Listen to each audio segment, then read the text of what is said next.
भारत का स्वतंत्रता संग्राम चल रहा था।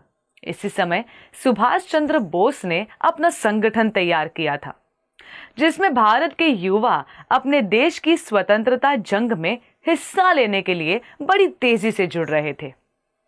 एक बार सुभाष चंद्र बोस जी को यह पता चला कि श्रीला भक्ति सिद्धांत सरस्वती ठाकुर के कई युवा शिष्य हैं जो कि इस काम में उनकी सहायता कर सकते हैं और भारत की स्वतंत्रता संग्राम में एकदम मूल्यवान योगदान दे सकते हैं।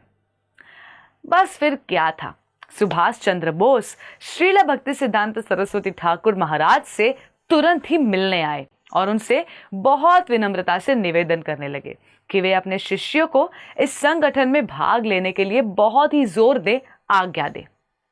श्रीला भक्ति सिद्धांत सरस्वती ठाकुर ने उत्तर में कहा, आज आप भारत की भूमि पर जन्मे हैं, इसलिए भारत की ओर से आजादी की लड़ाई लड़ रहे हैं। हो सकता है कि अगले जन्म में आप इंग्लैंड में पैदा हो और आप इंग्लैंड की ओर से आजादी की लड़ाई लड़ें। इस भौतिक जगत का स्वभाव ऐसा ही है, यहाँ कुछ भी शाश्वत नहीं है। तो फिर भला मैं अपने शिष्य को इस अस्थायी युद्ध के लिए क्यों भेजूं? ये सब तो हर क्षण अपने मन और इंद्रियों से युद्ध लड़ रहे हैं।